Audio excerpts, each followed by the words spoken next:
Continuando ainda dentro da primeira carta de Pedro, ainda estamos no capítulo 2. Nessa oportunidade nós queremos centrar os nossos olhos nos versículos 13 e 14, que a versão que estamos utilizando diz da seguinte forma: sujeitai-vos a toda instituição humana por causa do Senhor, quer seja o rei como soberano, quer as autoridades como enviadas por ele, tanto para castigo dos malfeitores, como para louvor dos que praticam o bem. A pergunta aqui, a partir do que ele está dizendo, toda instituição humana. Quem são as autoridades? Há poucos dias eu li uma coisa que eu achei muito interessante. Alguém escrevendo um pensamento, disse o seguinte: o bom de ser cristão é que não nos foi dito para decidirmos o que o país deve fazer, mas para obedecermos à autoridade que Deus colocou. Nossa, isso trouxe uma revolta. As pessoas escreveram nas redes sociais, xingando, porque onde já se viu uma coisa dessas, etc. Isso é uma estupidez. Vamos pensar um pouquinho? Vamos lá.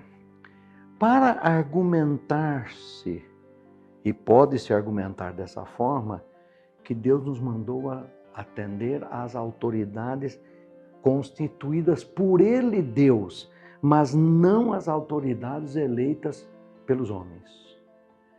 Homens é que dão títulos de autoridades aos homens, mas autoridades de Deus, que Deus constituiu, são outras autoridades. Só que é uma desfaçatez de argumento. Por quê? Porque nós queremos dividir entre autoridade constituída por Deus e autoridade que nós vamos lá e escolhemos pelo nosso voto, ou que pessoas escolhem para a função de autoridade. Esta é uma situação muito interessante, porque nós temos que responder uma pergunta aí. Primeiro, se Deus é soberano sobre tudo e sobre todos, teria Ele perdido o controle no momento em que essas autoridades foram constituídas, seja por eleição, seja por designação, seja de forma monárquica, ou seja pela ditadura?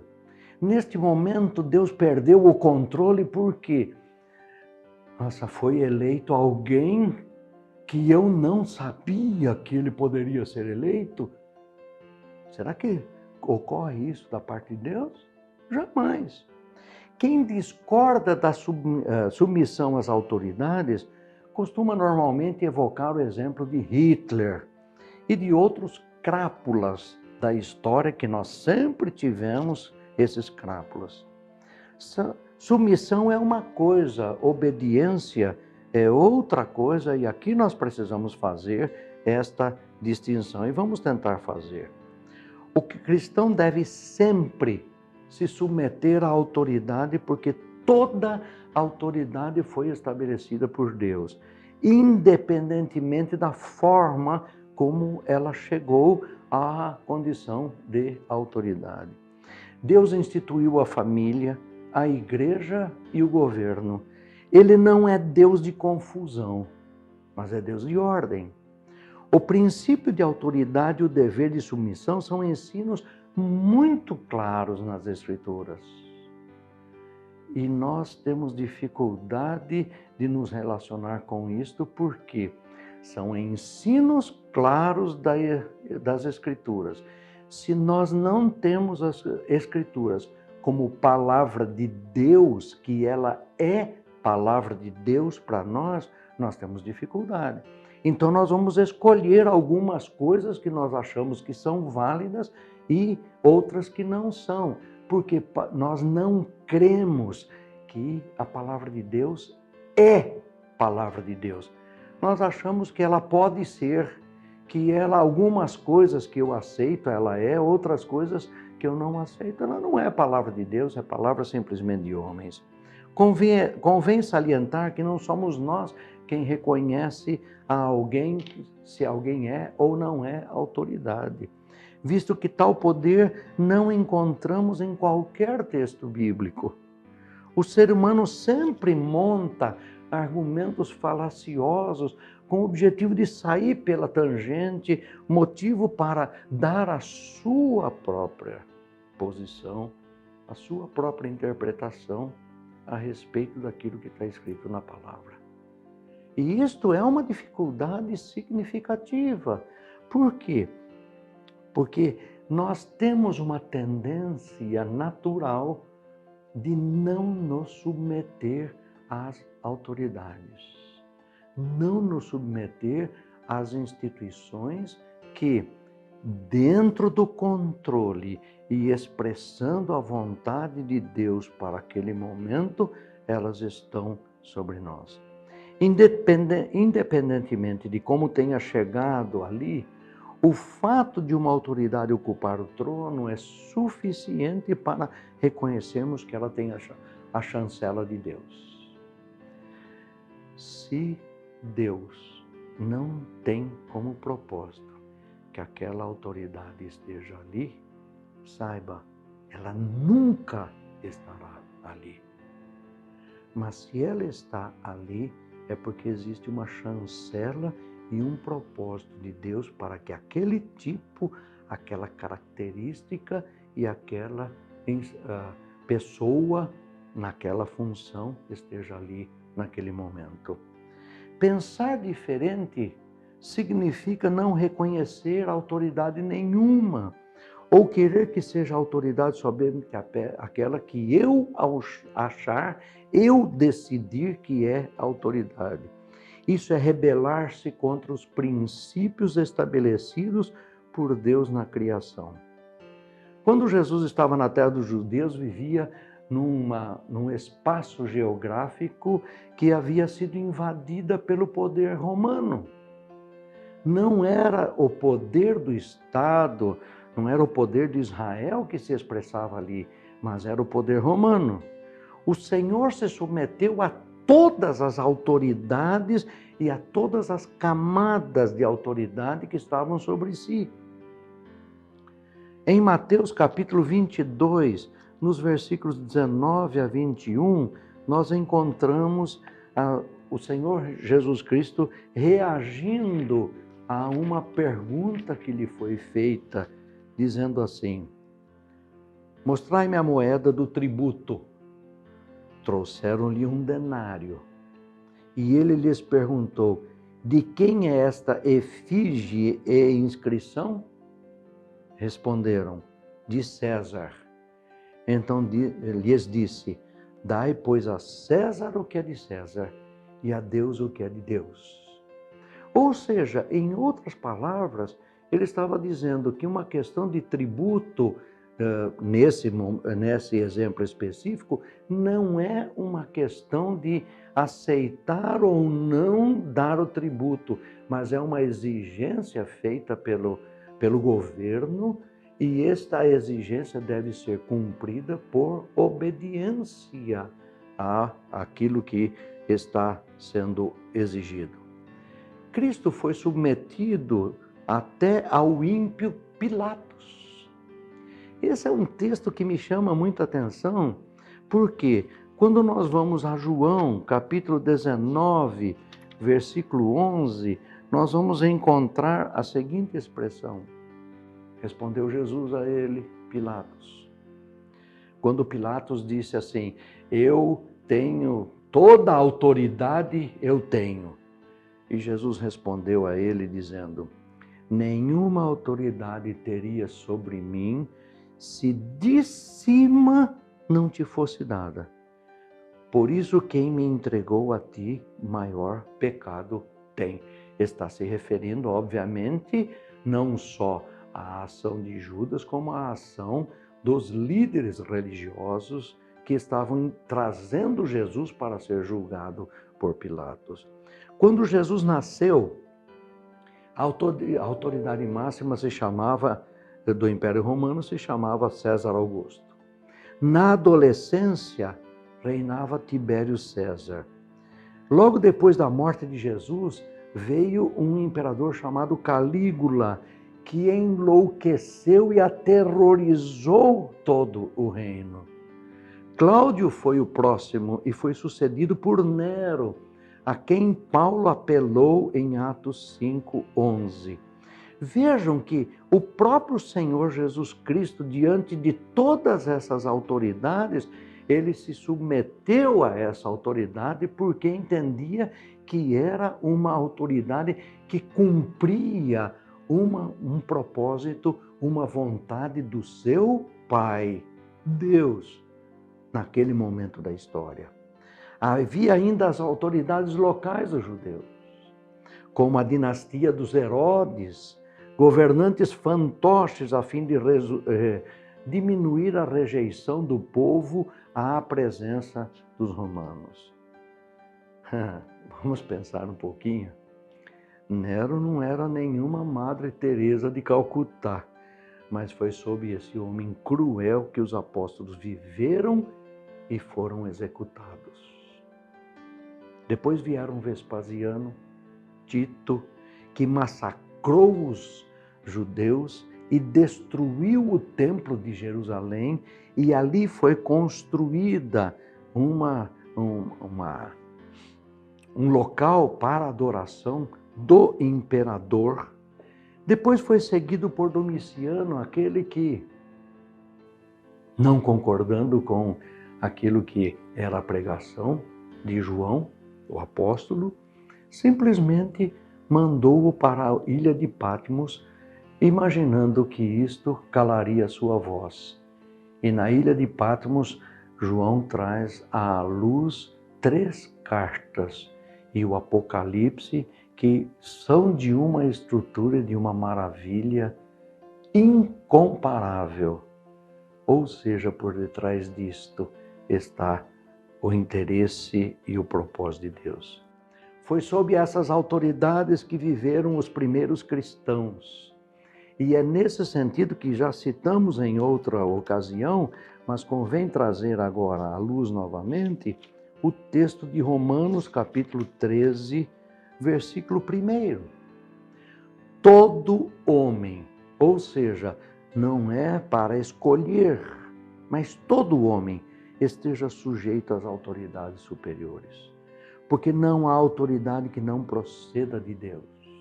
E as autoridades que existem foram por ele instituídas. Ele não diz as autoridades que elegemos ou as autoridades que são justas, mas simplesmente todas as autoridades que existem vieram de Deus. Outras passagens bíblicas deixam bem claro esta relação. Se formos a Provérbios, capítulo 8, versículo 15 e 16, vamos encontrar a seguinte expressão: por meu intermédio reinam reis e os príncipes decretam justiça. Por meu intermédio governam os príncipes, os nobres e todos os juízes da terra. O que está sendo dito aqui? Eu estou governando, mas por meu intermédio é que essas pessoas tornam isto prática, tornam isto possibilidade e efetividade no momento histórico. O próprio Daniel, diante de Nabucodonosor, ele mostra que há uma questão típica de sujeição e obediência. Sujeição, Daniel demonstrou isto para com Nabucodonosor. Mas obediência àquilo que Nabucodonosor queria que ele fizesse, de não adorar ao Deus, mas adorar a Nabucodonosor, Daniel se disse, isso eu não vou fazer não. Está em Daniel capítulo 4, versículos 3, 31 e 32, quando diz assim: falava ainda o rei quando desceu uma voz do céu. A ti se diz, ó rei Nabucodonosor, já passou de ti o reino. Serás expulso entre os homens, e a tua morada será com os animais no campo. E far-te-ão comer ervas como os bois, e passar-se-ão 7 tempos por cima de ti, até que aprendas que o Altíssimo tem domínio sobre o reino dos homens e o dá a quem ele quer. Ora, essa é uma expressão muito interessante. Por quê? Porque Nabucodonosor queria ser reconhecido como Deus. E Deus está dizendo, olha, baixa o facho, você está sob o meu domínio, e para demonstrar isso, eu vou tirar você, o seu reino já passou, e você vai estar como outras criaturas. E Nabucodonosor passou a comer pasto, grama. É interessante isso. Veja a que humilhação ele foi colocado, porque ele quis se exaltar acima de Deus, dizendo, quem faz na minha vida sou eu. Mas ele dá uma explicação. A voz que apareceu diz assim, até que aprendas que eu é que tenho domínio sobre os reinos dos homens, e Deus dá a quem quer. Então a autoridade não é por mim estabelecida, reconhecida ou algo parecido, mas é Deus quem traz. A carta de Paulo a Tito tem como recomendação as seguintes palavras. Vamos lá, confiram comigo. Tito, capítulo 3, versículo 1, vai dizer assim: Lembra-lhes que eles se sujeitem aos que governam, às autoridades. Sejam obedientes, estejam todos prontos para toda boa obra. Submissão e obediência é uma dupla inseparável. Se eu não tenho condições de me submeter, eu não tenho condições de obedecer. Mas a autoridade, se ela é constituída por Deus, se eu estou sendo sujeito à autoridade, eu estou sujeito ao Deus que colocou-o como autoridade. Este é o ponto central que nós precisamos visualizar. Um mundo sem qualquer tipo de autoridade seria uma coisa, né, assim, nem pensar nisto, porque seria uma anarquia completa. Mas autoridade e ordem temos até na formação da igreja. Na igreja nós temos anciãos, bispos, presbíteros e alguns outros mais que vão atender a todas essas necessidades. É por tudo isso que me surpreende o fato de muitos cristãos não entenderem o princípio da autoridade que foi estabelecida pela criação. Vejam o que diz Hebreus capítulo 12, versículos 7 a 10. É para a disciplina que perseverais. Deus vos trata como filhos, pois que filho há que o pai não corrige? Mas se estáis sem correção, de que todos se têm tornado participantes, logo sois bastardos e não filhos. Além disso, tínhamos aos nossos pais, segundo a carne, que nos corrigiam e os respeitávamos.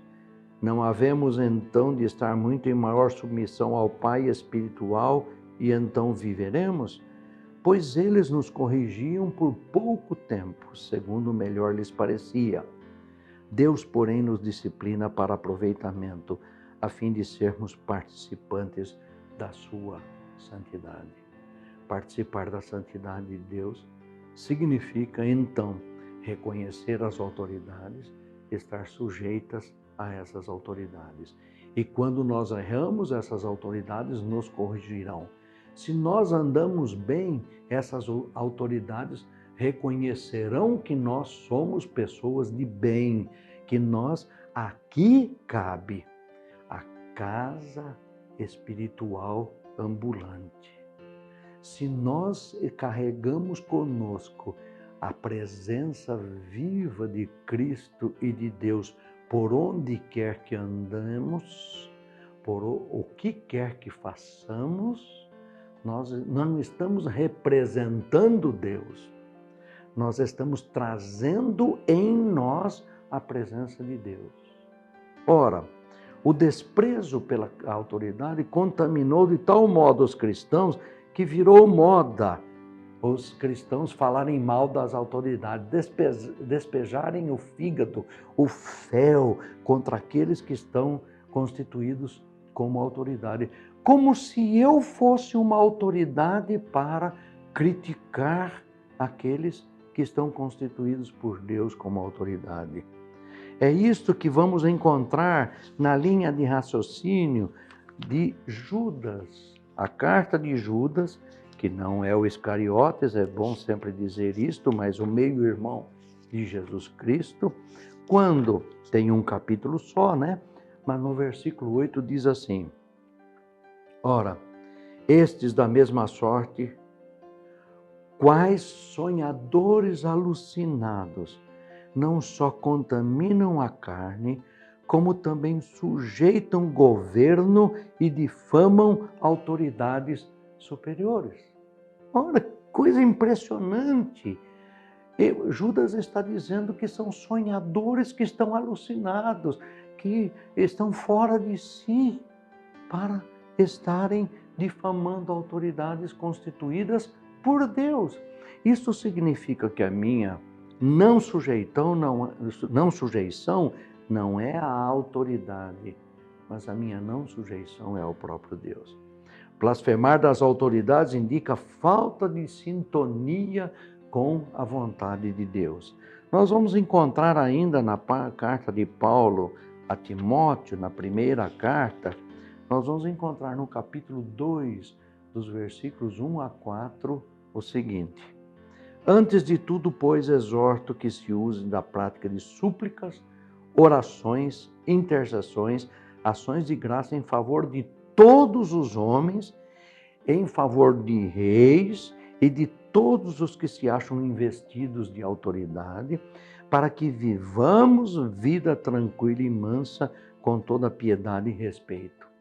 Isto é bom e aceitável diante de Deus, nosso Salvador, o qual deseja que todos os homens sejam salvos e cheguem ao pleno conhecimento da verdade. Veja como esta palavra que é trazida a nós, ela deixa bem claro, a nossa função é orar pelas autoridades, orar por todas as autoridades, desde a maior até a menor. Mas também nós encontramos que nós somos uma geração, percebemos isto, uma geração que cresceu dominada pela democracia e que acredita naquilo que a Constituição Federal diz quando expressa: todo poder emana do povo. Mas na contramão disto, nós encontramos na primeira carta de Pedro, capítulo 5, versículo 11, nós encontramos: a ele seja o domínio pelos séculos dos séculos. Amém. Ou seja, todo poder emana de Deus e não do povo. Todo poder, antes de ser expresso pelo povo, emana de Deus. Ora, como cristãos, nós temos um guia seguro que é a palavra de Deus. No passado, o povo também passou por tempos de grande aflição e incerteza, com grande perplexidade.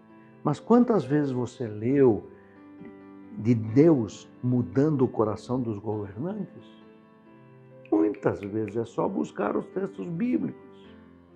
Mas isto me faz pensar e encerrar aqui a nossa meditação, trazendo à luz Provérbios, capítulo 21, versículo 1, que diz o seguinte: como ribeiros de águas, assim é o coração do rei na mão do Senhor.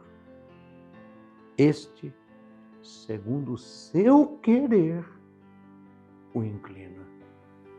O que é que está dizendo com isto? Deus dizendo, eu coloquei a autoridade, é esta autoridade que nesse momento eu desejo, e se alguma coisa diferente a autoridade deve fazer, eu vou inclinar o coração dele para que faça a minha vontade, porque a autoridade terrena a mim me pertence também, diz o Senhor, porque eu sou a autoridade máxima sobre tudo e sobre todas as pessoas. É um desafio para nós isso. É um desafio quebrar um paradigma de tirar do centro a figura do ser humano e passar a visualizar que o centro de todas as coisas é Deus. É Ele quem estabelece. Para isso nós precisamos nos humilhar diante de Deus.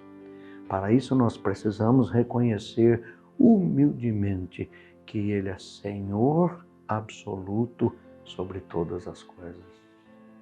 E é esse o convite que nós estamos fazendo a você. É esse o convite que nós estamos trazendo da palavra de Deus para você. Sujeitando-se a toda instituição humana. Não é se ela é justa, se ela é injusta, se ela é boa, se não é boa. Sujeitemo-nos, obedecendo àquilo que a palavra de Deus diz. Esse é o convite que nós estamos fazendo a você nesta oportunidade, para que você possa crescer no relacionamento e na intimidade com esse Deus, que é Senhor dos Senhores. Ele é absoluto. Deus nos abençoe nessa caminhada.